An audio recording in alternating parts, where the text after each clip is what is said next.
Peter Salama, let's talk about this one teenager whose story really tells the story of many more.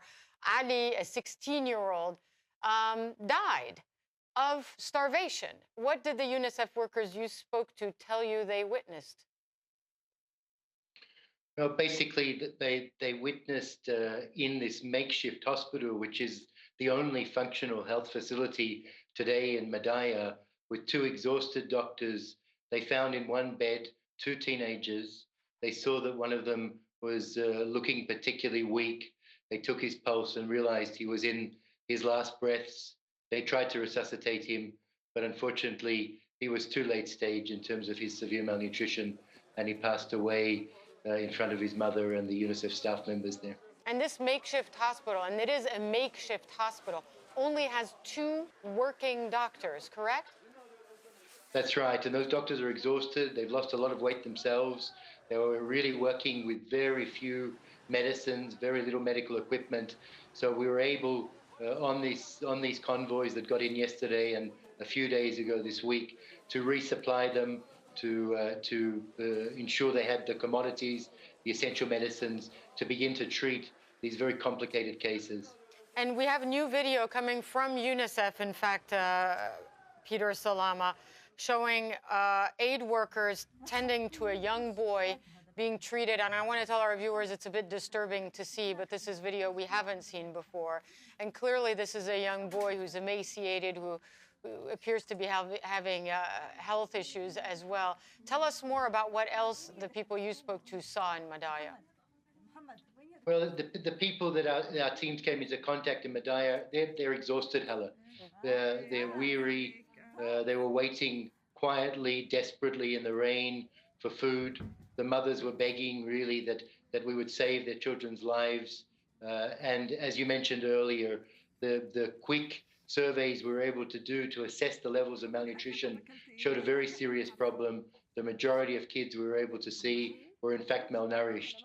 So we're hoping that this will be just the beginning, that we'll be able to have unconditional and sustained access, not only to Madaya, Hala, but to all of the besieged areas of Syria, because there are many other Madayas where there are more than 400,000 people actually across Syria being besieged by various parties to the conflict. And it's not just government forces sort of holding a city like Madaya hostage. You're also witnessing rebels doing the same to areas loyal to the regime. Is that correct? In fact, all of the major parties to the conflict are really abusing flagrantly international humanitarian law, including laying siege to civilian populations. Lastly, I want to ask you about, you said you hoped that you would be able to gain access to places like Madaya and other cities and towns that are under siege. What is your hope that this will happen? I mean, are you getting positive signals here on that front? Well, we've got a lot of hope today, particularly, Hala, the UN Security Council is meeting as we speak. The political leadership of the world is looking at Madaya, and we're really hoping this could represent a turning point for our humanitarian access to all of the children across Syria. And we're really counting on that leadership, counting on the allies of the warring factions to put pressure on them once and for all to turn this unconscionable situation around. We're talking about this on TV, of course. The situation in Madaya made really front page news about a week or 10 days ago. Do you think that shining a light on these issues puts pressure on the parties to sort of loosen their siege or their hold on towns that need aid? Well, we very much are counting on that, Hala, that eventually people will realize that the civilians have suffered enough in Syria, and that enough is enough, and that we have to turn this situation around, and we're really demanding unimpeded, sustained access to this population, because it's not just about the convoys, the one-off convoys supplying food or medicines.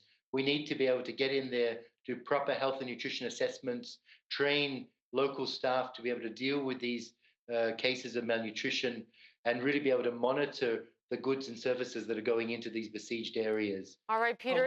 Yep.